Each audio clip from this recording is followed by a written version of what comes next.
Hello, is this thing on? Alright then, it's bonus time. What do you mean it was bonus time 2 weeks ago? I make the rules here, remember? You know how it is, sometimes, real world stuff gets in the way of video games and videos, and last week there was a bit of an emergency that required it took a few days out of me anyway, so that's why no videos last week. The week before that, the bonus, that's completely my fault, sorry about that. Sometimes, in order to make a deadline, I've got to push bonus aside, and, it turns out the double-barreled shotgun video was worth it. So there's that, at least. Anyway, I find it hard to believe that people are entertained by me talking. 20 minutes, microphone. But, again, here you all are. Who am I to judge you? Gameplay this week, I have some more Killzone Shadowfall. Why? I haven't finished it yet. I've been trying to finish it, but I tell you what, it's a chore playing this game. Not very much fun. It's pretty. It's just, I don't know. It's okay. Just nothing spectacular. Anyway, let's get on with the questions. Tim Cooey says, do you still play Euro Truck Sim 2? Also, how are the cats? Euro Truck Sim, do you know, I've not played it in a while. I've got about 100 odd hours logged. I've pretty much maxed my company out, so I kind of lost much of the incentive of playing. Having said that, though, I think there's a new DLC coming with Scandinavia, so I might pick it up again for that. As far as the cats are concerned, yeah, they're fine. We've just taken them in for their annual boosters. That was last week as well. That was another dent in the schedule. I caught the brothers sharing a bed last night, which was quite cute. I took a picture. Here's a picture. There you go. Bill on the left, Ted on the right. It looks like a nice fraternal cuddle, but it's actually a pitched battle for control of that particular bed. Yasin says, do you like cheese? Yes, I do like cheese. My favourite type, probably of the firm hard ilk. I like a double Gloucester or a red Leicester. Kyle Tokarczyk says, hey Stu, there's been a lot of talk that the next Trail game might be returning to World War II. Overall, for most people I've talked to, supported the idea, seeing as there hasn't been any good World War II shooters in recent years. What do you think of this idea? Man, World War II shooters used to be huge. I've been revisiting a lot of them for the M1 Garand episode. Or should I say M1 Garand episode. That's the way you're supposed to pronounce it. And I don't know. Part of me thinks that maybe World War II is, at least for a while, it's completely done. It's been spent. I'm not sure if going back to it is a good idea. Not so soon. Maybe the occasional World War II game, but it is important to not understate how overplayed World War II was. So as far as the next Black Ops game, or whatever it's going to be called, I'm presuming it's going to be Black Ops, because Black Ops is a pretty strong brand. If I were in charge, I'd maybe shy away from World War II. Maybe you could include some World War II settings as like a, part of the narrative by transitioning from different eras. Maybe you could do it that way. They have dabbled with different eras before. Maybe they'll do that again. But to be honest, I wouldn't really fancy a game that was fully set in World War II unless they were going to tackle the last unholy bastion of presenting the war from the opposing side.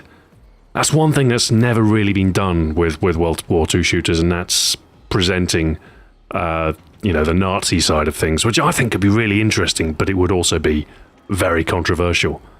Of course, controversial sells, no doubt you get some attention from that, but it might not be good attention, and yeah, it's a risk. But a game in which you play a good German, during the tail end of the war, and you're fighting for your homeland, the fatherland, and there's this slow realization that maybe we are the baddies. That could be interesting. But it's tough to do. Zyosai says, Stu, will you ever cover Battlefield 3 or 4? Depends what you mean by cover.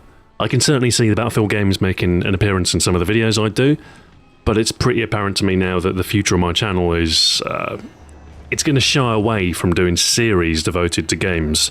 One-off episodes, mini-series, maybe, but as far as full series for a game is concerned, it's just a bad idea, because you're assuming this risk that there exists an audience for that game. I mean, like with Titanfall, for instance. There is a sizable audience that plays Titanfall, but it's nowhere near the scale of the audience that used to play Call of Duty, and it's nowhere near the scale of the size of the audience who are interested in pan-game content. So going forward in the future, I am pretty unlikely to devote my channel to a single game. It's too risky. unless there's a game that, is as hyped and as big as Modern Warfare 2 turned out to be, then I just can't see it happening. And I know Battlefield fans are diehards, but there's the harsh reality that the series just isn't that big. It's okay if you've been building a Battlefield audience, but honestly, I think it's better if I focus on the multi-game stuff. But like I say, the one-offs for Battlefield, certainly not unlikely. That being said, though, Battlefield 3, bit old. Battlefield 4, getting a bit old, actually. So Hardline is probably the next game I'll be thinking about covering. And I might do some content for Hardline. Maybe I'll do the weapons of Battlefield Hardline, run down the arsenal on offer, maybe. Maybe I'll have, another format that could work for it by then. Maybe I'll try something experimental and well, I don't know, we'll see. But yeah, Battlefield Hardline, when that comes around, it'll be new, it'll be exciting. I might do maybe a short series, maybe a couple of one-offs. Yeah, that sounds about right. But yeah, we're unlikely to see coverage of the older games. But don't worry, I will try and include Battlefield 4, Battlefield 3, whenever I can, in stuff like Iconic Arms or any other series that suits it. Awesome 4NT0 says, "So Stu, how about me? Stealing your beautiful idea of this game you called Salvage, like a troll." Oh no, I sure hope somebody doesn't make my dream game by spending several years on it and making it really good. I hope nobody does that. I'd hate it if there was a game that I really wanted to play that was made. No, that would be awful. I think the reality is more in the execution and in the style and the implementation, that sort of thing. I don't think it's the grand idea that's important, it's how you do it. So I'm not too worried about people taking, these sort of idea seeds, because given the same seed, you could probably come away with two completely different games. Besides, I didn't tell you the twist, I didn't tell you the cool stuff that happens in Salvage. Zero says, "Hi Stu, will you consider doing Weapons of videos for upcoming games such as Far Cry 4, Destiny, Battlefield Hardline? Also, what do you think about the new Tomb Raider game being exclusive to Xbox One?" As mentioned, yes, I probably will be revisiting the Weapons of format as new games come out. It's a pretty safe format, it's nothing spectacular, it's just a rundown of guns. But yeah, it's topical and it's relevant to my channel's area of interest, so yeah. You can expect one for Metro Redux on the tail end of Iconic Arms, because I've been promising a Metro video for a long time. And with Redux's release, it's an excuse for me to replay through the games again. I played Metro last year, but it's been a while since I played 2033, so it'd be nice to go back to that. And yeah, like I say, I will be doing a video for it. I actually ordered it from Amazon, and it was supposed to turn up on Friday.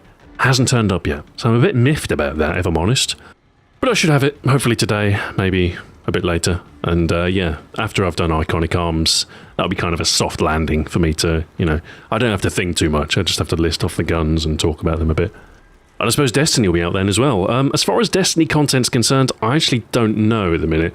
I fear there might be too many guns to do Weapons of, but I might do something for it. I expect it will be a pretty big game. Quite looking forward to just having some time to play it, actually. And what I'll probably do is I'll see if I can unlock some guns, level up characters, and decide on an approach for it. I might focus on legendary weapons, or I might go ground up and look at the basic designs of weapons and any derivatives, It is up in the air, however. Alright, last part of the question. Tomb Raider, exclusive to Xbox One. Quite a coup for Microsoft, if I'm honest. Tomb Raider, the last one, was pretty big. A bit of a blow for PS4 guys, but, well, it's probably going to be a timed exclusive, so it's not all bad. Zeldra says, "Hey Stu, are you a supporter of indie development? Do you think they do a good job in changing the way we play games, with unique gameplay and stories? Or do you prefer games made by better-known developers such as Activision, Square Enix, etc.? Indie games are rubbish, and also, simultaneously, I hastily add, the single most important part of the video games industry." I'm being glib when I say they're rubbish. They're not all rubbish. I really like some indie games, but there is a lot of indie rubbish out there, which is why I sometimes paint all of indie games with the rubbish moniker. I'm being cheeky. Just go with it. But yeah, obviously, indie games, lower budget, sometimes less skilled developers, sometimes, producing games that are more avant-garde, more experimental, and it doesn't always work. Sometimes these games are rubbish. But it's the experimentation, it's the willingness to take risks away from the AAA formula that makes them so valuable. It doesn't always work. It doesn't always work at all. But the games that do work, like Minecraft, for instance, that comes to mind. Minecraft is huge. I know some of you guys probably don't like it, and I'm kind of over Minecraft myself. I played it years ago, and I haven't really felt the need to play it in a while. But Minecraft is probably one of the most single important games of the last 5 years, if not this decade. Well, of course, every game is one of the most important games this decade, but that's by the by. And stuff like Minecraft, it's nice because it shows AAA developers what's really important. And it's not, how accurate the facial animation is. It's not how many megatexels you throw at the screen. Sometimes, all people really want to do in a game is build a mud hut out of blocks and take shelter from zombies and skeletons at night. So yeah, indie games I think are absolutely essential to the health of the industry, because they have the right to be rubbish, and if they are rubbish, nobody cares. No venture capitalists invested millions of dollars, no shareholders are upset. The worst case scenario is that, a few guys who spent their weekends on it for the past couple of years maybe realise that, okay, that didn't work. Let's move on to the next one. Now, don't get me wrong, AAA is important as well. Sometimes, you can do some stuff with a budget that you just can't do as a hobbyist. And it is nice to have decent voice acting and a graphics budget, but, it's as long as the ideas keep on coming in from the indie and bubble up through to the top AAA stuff, then yeah, that's the key for the healthiest industry, I think. What's really missing these days is kind of the single A and double A developers. Kind of the middle ground in between indie and the huge commercial projects. Hopefully, with a spot of luck, that will be the most active area of the industry over the next few years. Asian Gamer says COD is 10 years old, I think. So are you going to feature COD for Retro Ahoy? Maybe. We'll see how I'm going to do a pilot episode of Retro Ahoy. We'll see how that goes down. Honestly, I think COD is such a big one. It might even be worthy of its own special. Maybe in 2017 I'll do a 10-year anniversary for COD 4. Reboy GTR says, "Hello Stu, what microphone are you recording with?" As ever, I'm still using the same one that I started out on. It's the Rode Podcaster. I like it. It still works, for one. It's got a nice cardioid response, and, I suppose it's an important part of my sound, isn't it? Mythical Kill says, "Have you ever tried any Icelandic beer, or would you consider trying one? Kaldi is the name of a beer company close to where I live, and they make pretty good dark beers." I think the only Icelandic beer I've ever tried is Einstök. I've had a few of theirs, actually. I've had, they've got a white ale, and they do a porter as well, which was very nice. Siongenic X7 says, "Stu, what's your opinion on the Infamous series?"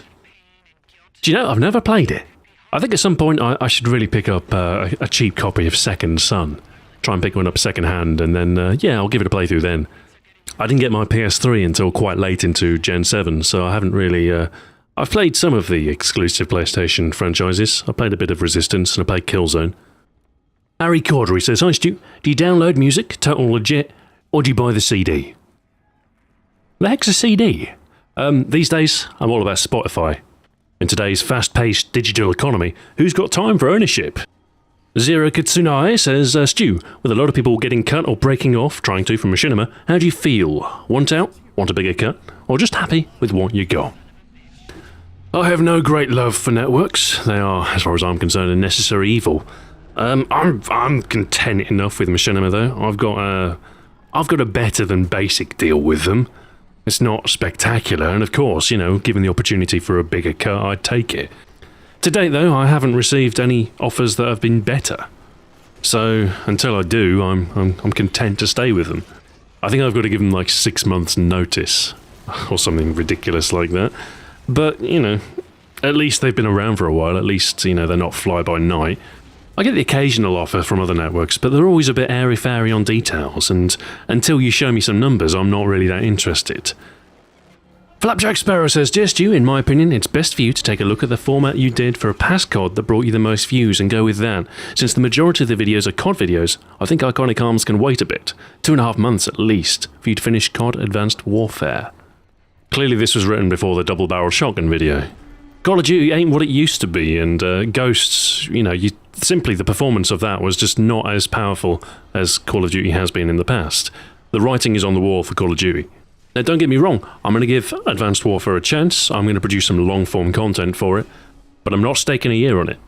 Iconic Arms is a pretty strong performer, I always knew it had potential, and the performance of the last episode pretty much vindicates that, because that was the single best performing day of my channel ever. It beats out Black Ops, it beats out the Modern Warfare 3 spike, and it speaks volumes, really. The era of weapon guides has passed for me, I think. The YouTube audience is now broader, more diverse than it's ever been. You don't have to attach yourself to a specific game to get by. And I do see people, you know, because obviously my audience is Call of Duty focused, because that's where I've built the majority of my subscribers. I do every so often see, particularly on weaker performing videos, saying, Stu, go back to the weapon guides, it's the way forward. It's not the way forward. The future's in multi-game content. The future is in videos that appeal to as broad an audience as possible. And this is especially true for somebody who, you know, like me, who spends a week or more on every single video. If I'm going to do that, I can't limit my potential audience by focusing on a single game. Anyway, tough steering an audience. There are going to be some missteps, mistakes, and that's okay. Actually, these mistakes, you learn more from your mistakes with videos from anything else. So I look forward to making many more mistakes in the near future, because if I've made a mistake, it means I've ventured out of a safe harbour. I've ventured away from weapon guides and other safe things, and I tried something new and it failed, but that's alright, because you learn something. That's my philosophy anyway, and I think it'll work for me. And if you don't like it, well, you can leave me an angry comment and unsubscribe and see how much I care. I mean, don't get me wrong, I do care, but you've got to understand, you know, we have a very simple relationship, you and I. I upload videos, you watch them, or you don't, and I don't really mind either way. It's a very basic kind of entertained sort of arrangement, and there's really no need to complicate it. Remember my name, so Stu. Considering that you play video games for a large period of your day, I was wondering how many hours do you actually play video games per day, and does it affect how you sleep? And do you ever need to wear glasses?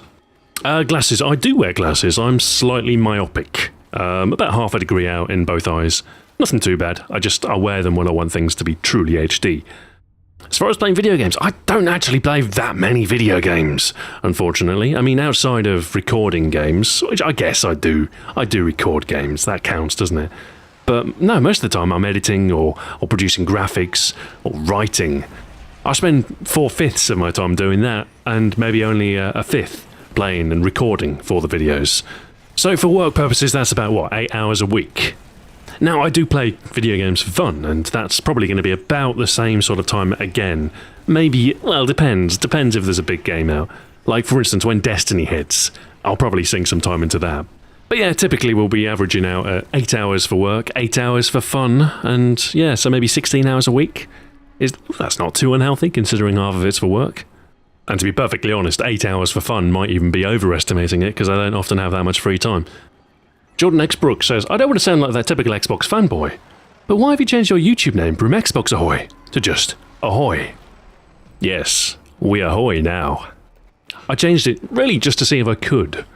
Unfortunately, I lost my verified status, but I've just got to remind myself it's just a bauble of fake celebrity. It doesn't mean anything.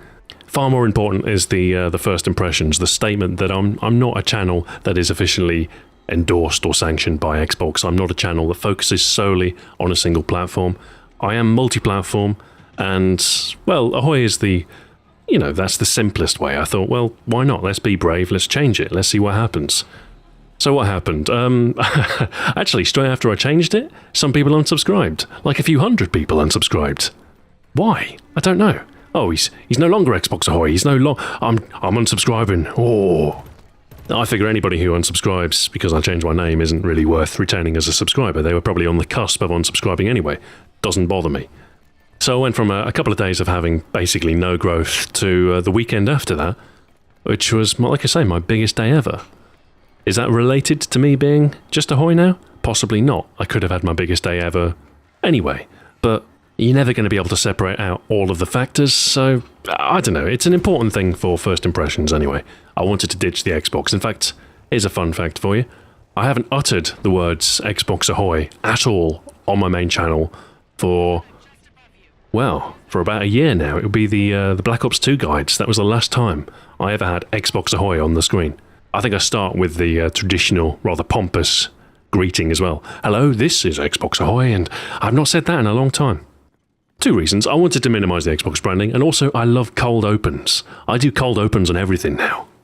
I like to just cut to the chase, start with a powerful quote, or maybe a quip, or a joke or something. I think it works pretty well. Of course, I completely forgot about this channel, at least in terms of branding. Now this channel's, well, it's Ahoy Xbox, and I don't know, I'm going to have to... I think at some point I'll rename this channel, but I don't know what to. I'm thinking maybe just Ahoy 2, but it's not a big deal. I mean, this is a secret channel. I don't even want people subscribed to this channel, so I could call it Purple Monkey Dishwasher for all I care. But anyway, the name change seems like a really big, important thing, but it really isn't. It's just, you know, nothing has changed. Everything is normal. We Ahoy now. I've reached the end of my footage. I haven't even reached the comments about the whole Zoe Quinn thing. What a shame. I'll see if I can summarise it in these last closing moments. Gaming journalism, yeah, it sucks, doesn't it? It's telling that a Gawker blog like Kotaku rubs shoulders with the best of them.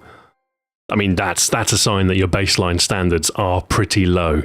Depression Quest? It's a pretty terrible choose-your-own-adventure game that touches on an interesting topic in a relatively novel way. It is to be commended for that, but as a piece of interactive entertainment, not very good. And I say that as a fan of interactive entertainment and not a misogynist. Zoe Quinn herself, I don't think she's a particularly likeable character, certainly not from, you know, some of the aspects of her personal life that have been revealed. So to be honest, I don't think she deserves any of the attention that's been landed upon her, either positive or negative.